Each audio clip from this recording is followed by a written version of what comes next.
point. Others?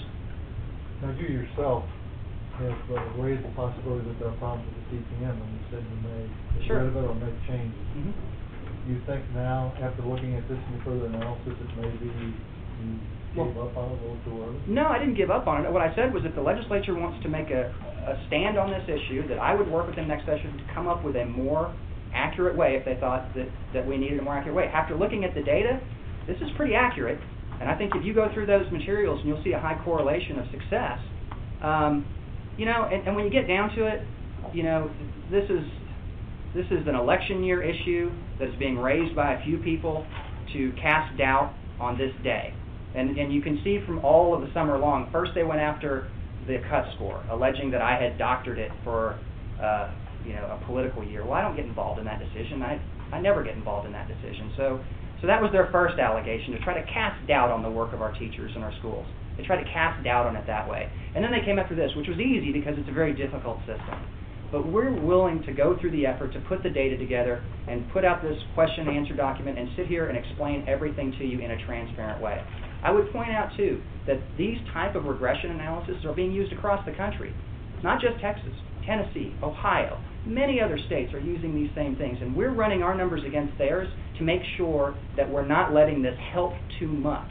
Remember last year, I was concerned about this last year, and I said I don't want it to help too much. We're running those numbers, and what I can tell you is I don't believe it is helping too much right now. And we're going to continue to monitor that, and if the legislature wants to readdress this issue next session, I'll be happy to talk to them about it. But what I can tell you after looking at all the data for the last week is this system works, and it's valid. We all know where Scott Hochberg and Bill White stand on this. Have you got any feedback from the chairs of the House? No, it's interesting you actually bring up the chairs of the actual substantive committees, because no, they did not bring this up. I'll be happy to talk to them about that. And, you know, Representative Hochberg and I, you know, he's never called me on this issue. And as a matter of fact, I wasn't even provided notice that this would be on the agenda the day that he brought it up.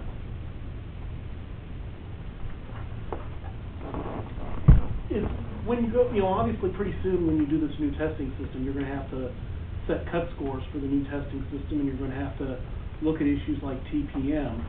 I have had some people describe these accountability task force meetings as a bunch of superintendents trying to keep, and other administrators trying to keep the standards as low as possible.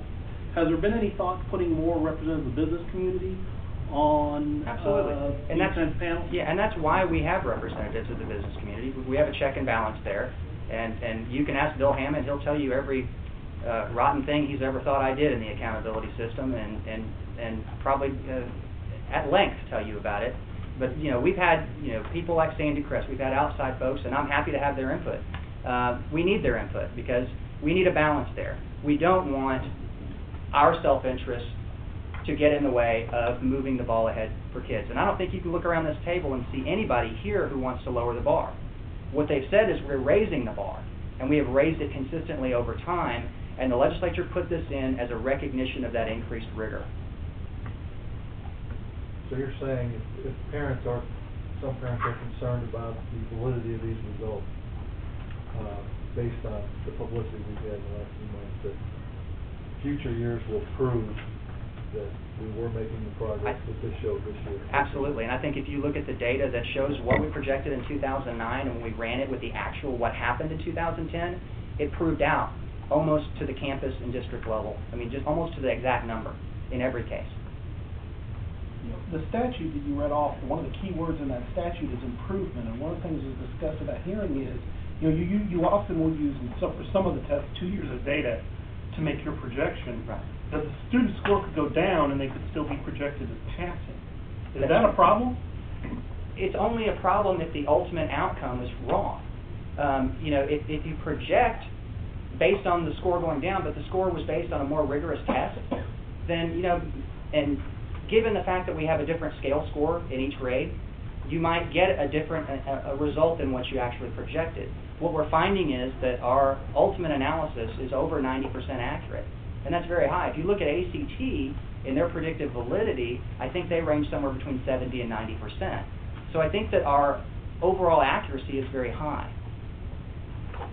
Give me an idea, it's probably in here, but the percentages, do you have any kind of overall percentages of students who failed that were predicted to pass? We have that complete analysis in the book by projection. So what you can do is you can break it out. It's, Chris, we have that passed out? Yeah. That's in there. Yeah, it's in that packet that you have. It's broken out just like this. This is a good example right here.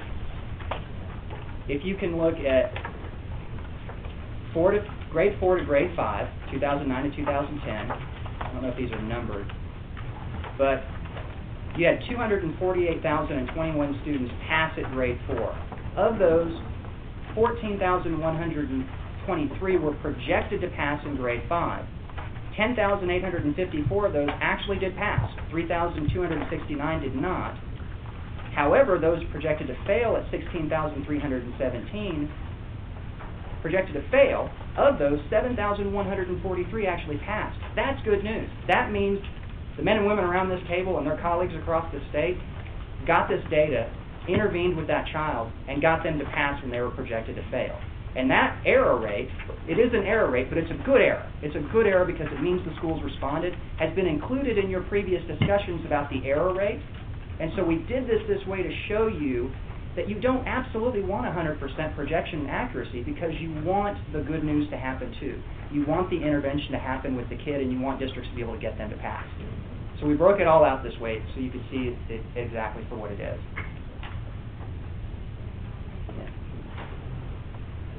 Other questions? Is there any evidence anybody was hurt by the TPM in any district? I don't believe in Texas, no. In Florida, they're having this discussion right now because of how they're doing this, that it might actually have harmed some of the campuses, but we'll run that number as well. Any other questions? Again, I want to particularly thank these educators who took their time and resources today to come here. I really appreciate the fact that y'all are here and everything that you do for our kids. Thank you all very much.